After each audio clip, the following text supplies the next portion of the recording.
En esta lección vamos a estudiar la historia inicial de los descendientes de los patriarcas.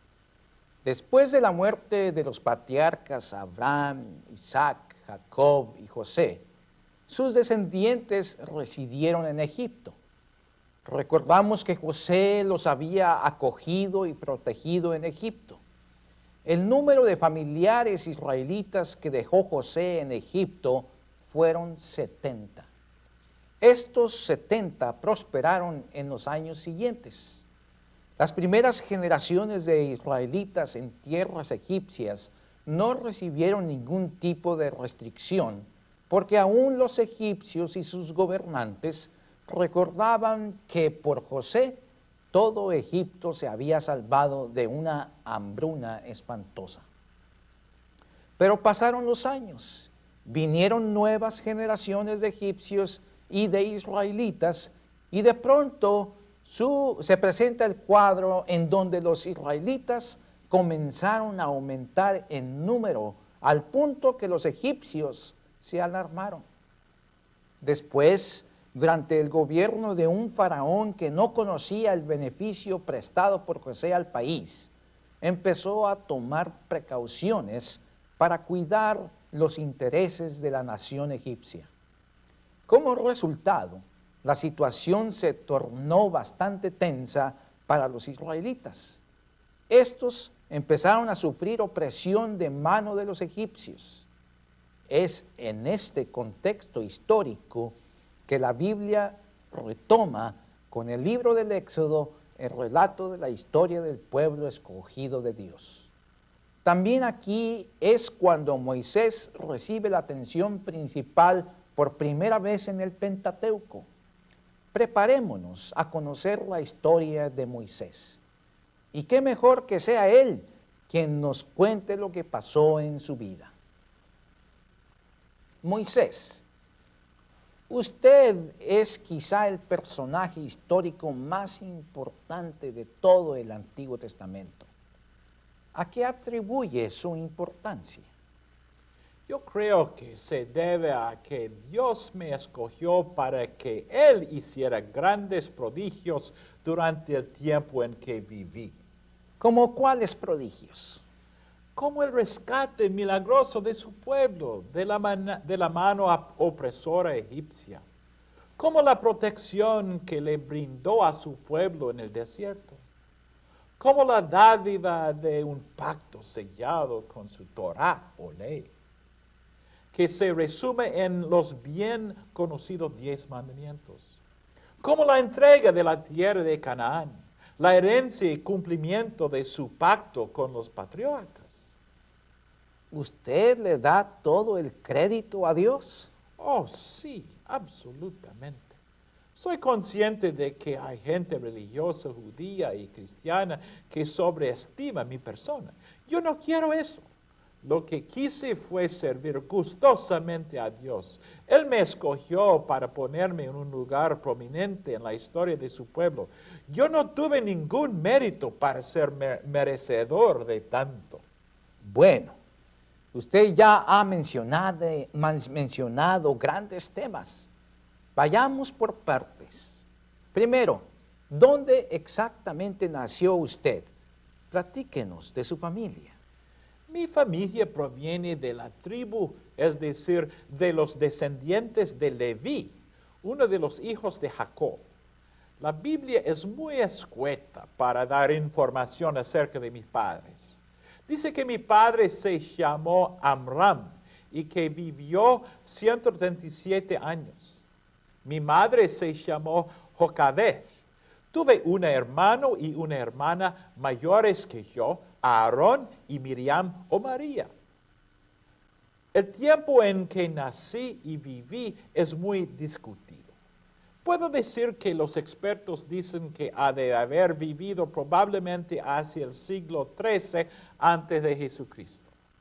Para el año en que nací, el gobierno egipcio había decretado la ejecución de todo niño hebreo israelita que naciera en Egipto. Los egipcios se encontraban verdaderamente alarmados ante el crecimiento poblacional de los israelitas dentro de su país. Concretamente, temían por la seguridad de su gente y de su estado. Pensaban que nosotros, los israelitas, potencialmente podríamos unirnos a los enemigos de los egipcios y conquistar la tierra egipcia. Debido a eso, empezaron a ejercer una política de aniquilamiento del pueblo israelita a fin de evitar su desmedido crecimiento y continuar al mismo tiempo su dominio sobre ellos. Pero Dios estaba con su pueblo y Dios estuvo cuidándome a mí desde que nací. Si usted es israelita, ¿por qué entonces lleva un nombre egipcio? Es que ese fue el nombre que me dio la hija de Faraón, mi madre adoptiva. La historia en forma breve es la siguiente. Mi madre Jocabed quiso salvarme de morir a manos de los egipcios y por un tiempo me escondió. Pero llegó el día que tuvo que deshacerse de mí muy a pesar suyo. Así un día me colocó en un cesto flotante para que descendiera por las aguas de un río, probablemente el famoso río Nilo o uno de sus brazos. Mandó a mi hermana a que a cierta distancia siguiera el cesto y viera dónde habría de parar. Pues bien, fui a parar a las manos de la hija de Faraón de Egipto, quien sabiendo que era yo hebreo, me rescató, me adoptó como su hijo y me dio el nombre de Moisés. La cosa es que terminé siendo amamantado por mi propia madre Jacobed. Entonces usted recibió una atención especial como príncipe egipcio. Supongo que su educación fue una de las mejores, porque para ese tiempo Egipto, hay que admitir, era una potencia militar y su cultura era de vanguardia en el mundo. ¿No es cierto? Efectivamente así fue.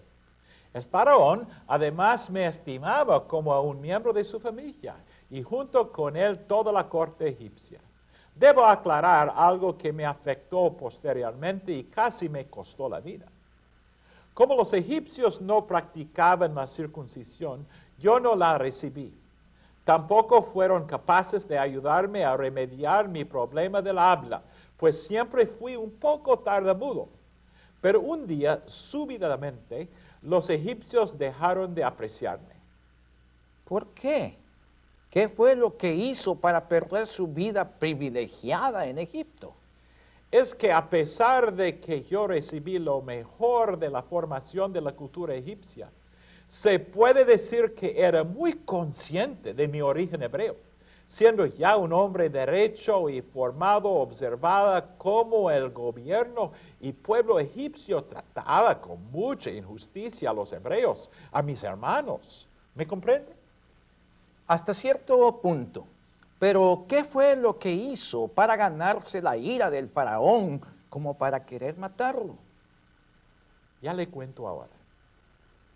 Un día, durante un paseo por una ciudad, en una calle me topé con una situación que inmediatamente se me antojó desmesuradamente injusta y como resultado tomé justicia por mi propia mano. La situación fue la siguiente. Encontré en un paraje a un ciudadano egipcio abusando con violencia física de un hombre hebreo. Esto me encendió de ira. Notando que nadie me observaba aquella escena, intervine a favor del hebreo, pero lo hice de tal forma que acabé cegando la vida del egipcio. Supe que si se enteraban las autoridades egipcias de lo que hice, habría de recibir ejemplar castigo. A fin de cubrir el delito cometido, lo enterré apresuradamente, pero el hombre hebreo al que defendí se dio cuenta de lo que hice. Yo confié que él no lo informaría a nadie de aquel crimen. Así me alejé de la escena del crimen y pensé que todo pasaría a ser como una especie de pesadilla. ¿Quiere decir que la gente se enteró del crimen después de todo? ¿Fue usted o aquel hombre hebreo quien reveló su secreto? Por el incidente que le voy a platicar, sabrá que aquel hombre hebreo dio cuenta no a las autoridades egipcias, sino a algunos individuos entre el pueblo hebreo. Lo supe porque al día siguiente del crimen volví a salir de paseo por la ciudad. En una de las calles encontré una escena similar a la del día anterior, solo que esta vez eran dos hombres hebreos quienes se encontraban allí. Esto no me llenó de ira, sino de sorpresa mayúscula, de manera que procedí a preguntar al que agredía a su conciudadano, ¿por qué agredes a tu prójimo? ¿Qué le contestó aquel hombre? Para aumentar mi asombro, en pocas palabras me dijo que no interfiriera en los asuntos personales de él y el pueblo hebreo. Arguyó que yo era una persona totalmente ajena a ellos. Entonces me desafió. Y en su desafío caí en la cuenta de que mi crimen era ya conocido entre los hebreos. Concluí con temor que pronto se enterarían los egipcios, como efectivamente sucedió poco después. Como yo conocía las muy rigurosas leyes egipcias, sabía demasiado bien que el faraón me mandaría a aniquilar inmediatamente una vez que se enterara del crimen. Así que huyó despavorido de Egipto. ¿A dónde fue a esconderse? Sí, huí lo más rápido que pude hacia el sureste de Egipto, allende las montañas y el desierto, a donde las autoridades egipcias pensé tendrían serias dificultades en encontrarme si trataron de ir en persecución mía. ¿Qué edad tenía entonces usted? ¿Nos puede decir el nombre de la región donde se escondió? Me refugié en la tierra conocida con el nombre de Madián. A decir verdad, no puedo precisar la edad que tenía cuando salí de Egipto. Sé que algunos estudiosos poseen una tradición en la cual dividen mis 120 años de vida en 3 etapas, cada una en 40 años aproximadamente. De acuerdo a esta tradición, se dice que salí de Egipto a los 40 años, que viví en Madián otros 40 años y que pasé mis últimos 40 años de vida en la misión que Dios me diera al frente de su pueblo escogido.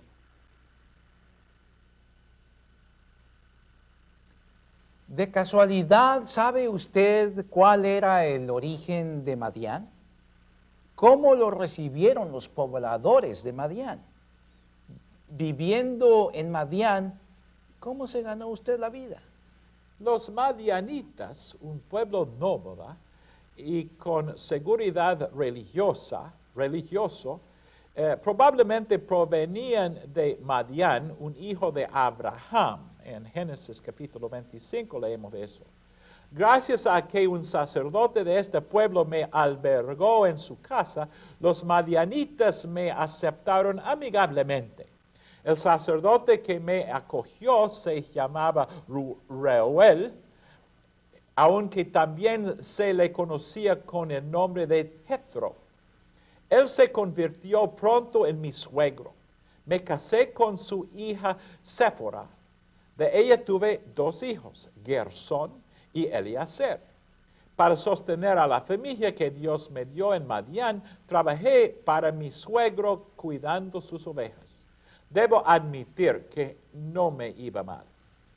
Pero Dios lo habría de sacar eventualmente de esa vida tan tranquila que llevaba usted entre los madianitas para llevarlo a una vida, digamos, tumultuosa entre los hebreos en Egipto. ¿No es cierto? Díganos, por favor, ¿cómo fue que Dios lo llamó para servirle entre su pueblo escogido? Tuve un verdadero cambio en mi estilo de vida. En efecto, mi vida se volvería tumultuosa, pero también diría altamente satisfactoria en mi servicio a Dios. con decirle que no cambiaría absolutamente nada de lo que viví porque estoy convencido que la vida que Dios me dio fue la mejor. Ahora, contestando a su segunda pregunta, le diré que en mi labor de pastor de ganado frecuentemente me alejaba hasta por días de camino de mi casa, en búsqueda de los mejores pastos para alimentar las ovejas a mi cargo. En un viaje en el que me atreví solo a pasar un desierto con mis ovejas, llegué al monte Horeb, también llamado Sinaí, que después fue muy conocido en mis días. Yo me encontraba un tranquilo día al cuidado de mis ovejas que se hallaban pastando en las cercanías de aquel monte, cuando vi a la distancia un detalle que me llamó la atención. Jamás me hubiera imaginado que Dios tenía preparado un encuentro conmigo aquel día. Vi que a la distancia había un arbusto, una zarza, que había agarrado fuego. Esto no era de par sí sorprendente ni alarmante, porque eso ocasionalmente ocurriría en los linderos del desierto con todo tipo de vegetación. Pero creo que al pasar las horas me percaté que para el tamaño de aquella planta el fuego continuaba muy vivo y que no daba señal alguna de acabar. Así, primero lleno de curiosidad, me fui acercando al lugar donde se localizaba la planta para encontrar una explicación de por qué aquella zarza no se consumía. Debo admitir que mi curiosidad se transformó en asombro, porque conforme me acercaba a la zarza, no veía una explicación satisfactoria. Así, finalmente me atreví a aproximarme directamente a la zarza. En esa acción me encontraba cuando de pronto escuché una voz. Después supe que era la voz de Dios quien me llamaba por mi nombre. Yo le contesté. La voz de Dios me advirtió que no me acercara más al origen del fuego. Me ordenó que quitarme las sandalias porque dijo aquel lugar era santo. Después se identificó como el Dios de los patriarcas de Israel.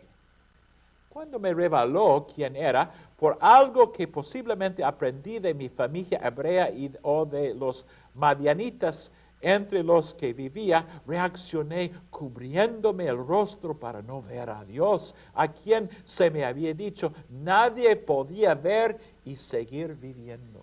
Vaya experiencia fuerte que tuvo usted. ¿Eso fue todo lo que le dijo la voz de Dios? ¿O hubo más?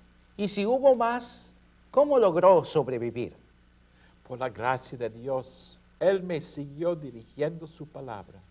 Me reveló que conocía perfectamente el sufrimiento de su pueblo.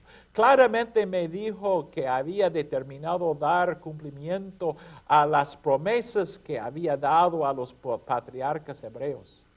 Para ello tendría que liberar a su pueblo, los hebreos, que se encontraban cautivos en Egipto. Luego añadió que Él me había escogido para enviarme a cumplir con esa misión. A mí, que años atrás había salido huyendo de Egipto, se imaginaba cuál fue mi susto. Reaccioné sin medir debidamente las consecuencias, pero creo que Dios conocía todos los pensamientos que pasaban por mi mente. Traté de evadirme usando 1000 excusas. A todos Él me hacía saber que no eran válidas. Moisés, disculpe que lo interrumpa, pero por favor, refiéranos una muy buena excusa que usted esgrimió contra Dios. ¿Una buena excusa? Tuve varias, pero creo que esta es muy significativa. Dentro de mis objeciones, yo le pinté a Dios el escenario cuando me encontraría frente a los hebreos y procediera a decirles que el Dios de sus antepasados me había enviado a rescatarlos. Ante la indudable pregunta de ellos para identificar el nombre de ese Dios, ¿qué nombre les diría? Yo mismo no lo conocía hasta aquel día. Ese era un buen argumento, ¿no cree usted? No me cabe la menor duda. ¿Quiere decir entonces que a Dios no se le conocía entre los hebreos con un nombre propio? Así es. Claro que se le refería ya con otros nombres como El Shaddai, por ejemplo, en Génesis, pero generalmente se le conocía como el Dios de Abraham, de Isaac y de Jacob, hasta que aquel día me reveló su nombre. Hoy día se conoce como tetragramatón, al vocable del nombre de Dios entre los estudiosos. Este concepto es el que en nuestro vocabulario se conoce como Yahweh. El nombre está compuesto en el idioma hebreo por 4 letras. Básicamente, el nombre de Dios significa yo soy el que soy, o también yo seré quien seré. El nombre de Dios tiene que ver con la esencia del ser. Él es. Punto. Brevemente comparta otra excusa que le refutó Dios en su llamamiento. ¿Se acuerda que ya le mencioné que era yo tartamudo? Bien, esa buena excusa Dios me la refutó al decirme que Aarón, mi hermano, a quien no había visto con muchos años, hablaría por mí. Qué extremadamente fácil es para Dios refutar todos los ingenuosos argumentos humanos, ¿verdad? Ahora pasemos a lo que hizo usted después de haber sido llamado. ¿Llegó hasta Egipto? Sí, casi inmediatamente me dirigí a Egipto después de regresarle a mi suegro sus ovejas y de ir por mi familia. Yo iba bien advertido por Dios que la salida de su pueblo de Egipto no sería una empresa fácil. Por ejemplo, me anticipó que el faraón se obstinaría neciamente en no dejar salir al pueblo hebreo, ni siquiera para adorar a Dios a una distancia de 3 días de Egipto.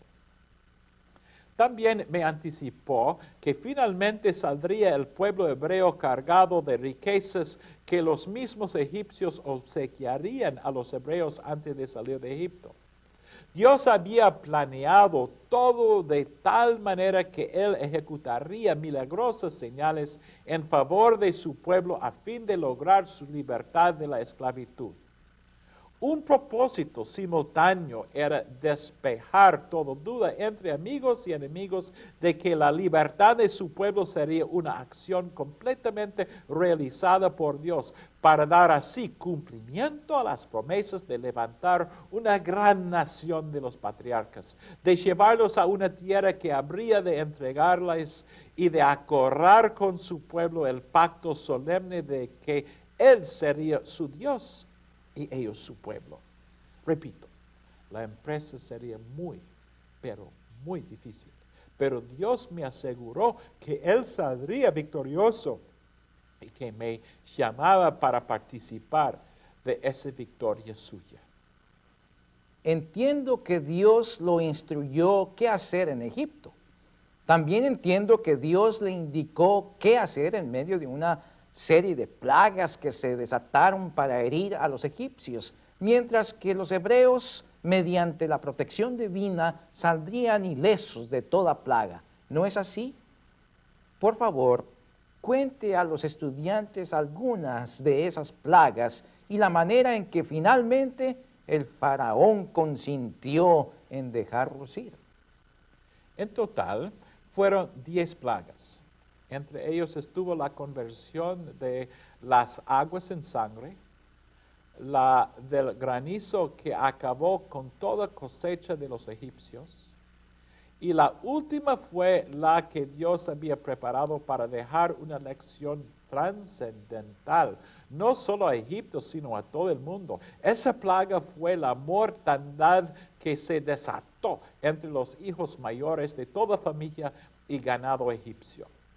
Conectaba con esa última plaga, Dios ordenó instituir a los hebreos lo que hoy se conoce como la fiesta de la Pascua. Por cierto, La Pascua está muy conectada en la iglesia cristiana con la celebración del sacramento de la comunión. Con esta plaga, la última, Dios terminó de doblegar lastimosamente a los egipcios y a su gobernante. El faraón procedió a despedir a los hebreos tras 430 años de residencia en Egipto, mientras que el pueblo egipcio regaló a los hebreos todo tipo de objetos valiosos. Usted dijo que los descendientes de los patriarcas en Egipto residieron allí 430 años.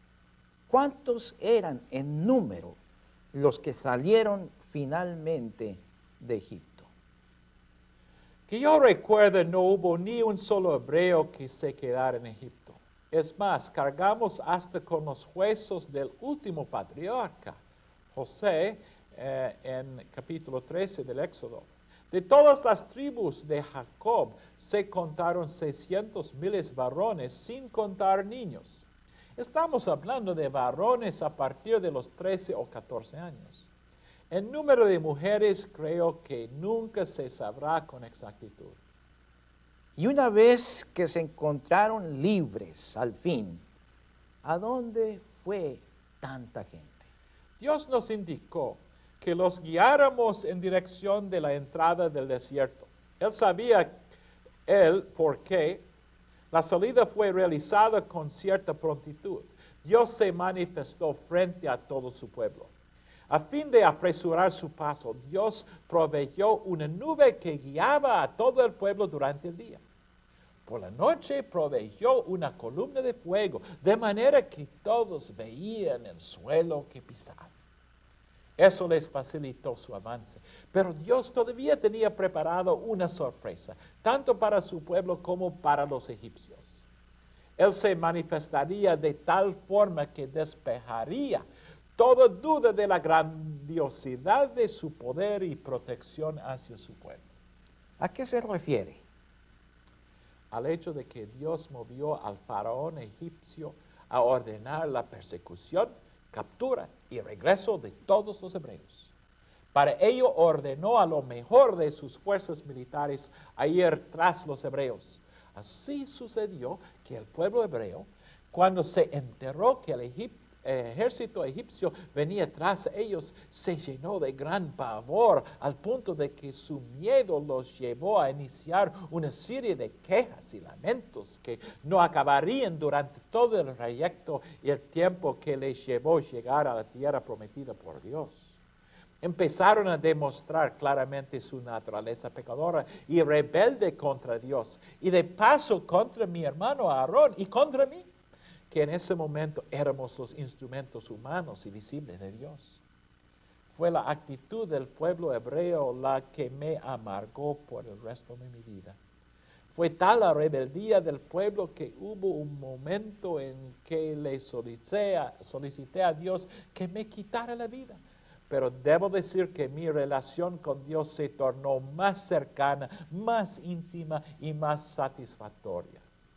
Pero volviendo al incidente militar que provocó el miedo entre nuestra gente, debo agregar que Dios, como ya insinué antes, hizo un verdadero prodigio para rescatar a todos los hebreos del atropellamiento militar que había iniciado los egipcios. Se los voy a decir en pocas palabras. Dios me ordenó extender mi vara sobre el mar. He aquí que el mar empezó a dividirse, dejando al descubierto la tierra firme. En medio de un viento que Dios mandó para contener las paredes del mar, me ordenó dar instrucciones que todos los hebreos procedieran a avanzar en medio del mar, el cual cruzaron completamente en seco. Viendo esto, los soldados egipcios se atrevieron a seguirlos, cuando de pronto Dios me ordenó volver a extender mi vara sobre el mar. Lo hizo para que se cerraran a las murallas del mar dividido, y los egipcios murieron ahogados en él. ¿Qué hicieron después todos ustedes? Bueno, nos alegramos de tal forma al ver la acción de nuestro Dios, que le rendimos todos, sin excepción, adoración por medio de un cántico que está registrado en la Biblia en capítulo 15, versículos 1 a 18. Mi hermana después reunió a las mujeres y continuaron la adoración y la alabanza. Después Dios me ordenó guiar a su pueblo en dirección del monte Horeb o Sinaí. Aquel era el lugar donde Él se me había revelado y a donde me había ordenado volver con su pueblo para confirmar permanentemente un pacto. Antes de la llegada de ese lugar se presentaron una serie de vicisitudes que Dios generosamente resolvió. Por ejemplo, proveyó el maná del cielo y carne.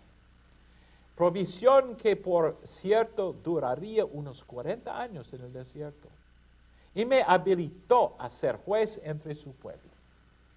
Y cuando llegaron al Sinaí, Aproximadamente 3 meses después de la salida de Egipto, al acampar en las inmediaciones de Sinaí, Dios me ordenó subir ante su presencia en la cima del monte.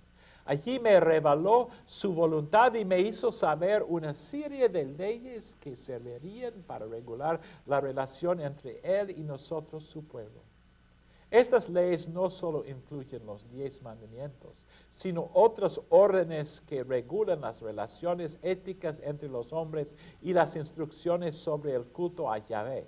Estos fueron parte del pacto de Dios, el cual consistió básicamente de que Él sería el único Dios del pueblo de Israel y Él lo protegería y le entregaría la tierra de Canaán. Echaría de ella a sus moradores para dar paso a los israelitas. de manera que gran parte del resto de los libros del Pentateuco tratan sobre leyes. Básicamente sí. Por eso entre los judíos a estos libros se les conocen como la Torá o simplemente la ley. Antes de terminar, Moisés, ¿quisiera usted agregar algo importante de su vida? Sí, 2 cosas. La primera es que mientras Dios me daba las tablas de la ley, Él vio que el pueblo de Israel se estaba corrompiendo de manera espantosa. Se había hecho un ídolo. Dios se airó tanto que me pidió que me hiciera a un lado de entre su presencia y el pueblo. Claramente me dijo que habría de proceder a fulminar a todo el pueblo de Israel. Ante esto, me atreví a argumentar diciéndole que al hacerlo permitiría a los pueblos que seguían con cierta atención la marcha de los hebreos por el desierto concluir que el Dios de los hebreos solo los había sacado de Egipto para darles muerte en el desierto. Después procedí a rogarle que no destruyera al pueblo, lo cual pareció convencer a Dios y hacerle cambiar de parecer. En efecto, este incidente creyó que hay que mirarlo con mucho cuidado porque no quiero que se piense que yo fui lo suficientemente capaz para mis propios méritos de convencer a Dios. Yo no quiero honores que no merezco.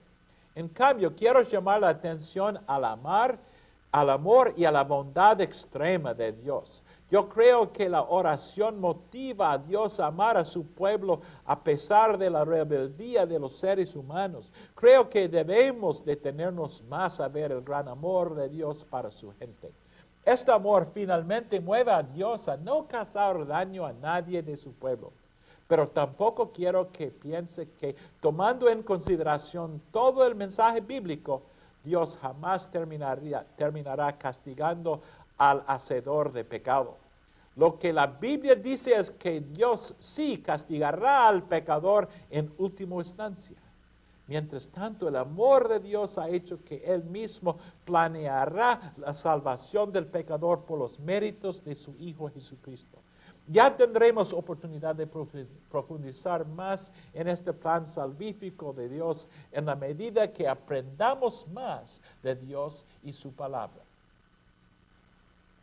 La segunda cosa que quiero decir es en conexión con el amor de Dios y su plan para hacer llegar su amor a los seres humanos. Como ejemplo, hago alusión a uno de los eventos que ocurrieron en el desierto entre el pueblo hebreo. Dios en una ocasión los castigó por haber manifestado una rebeldía altamente ofensiva contra Él. Como resultado de una ofensa, Dios mandó al campamento de su pueblo unas serpientes venenosas que mordieron y provocaron la muerte de muchos.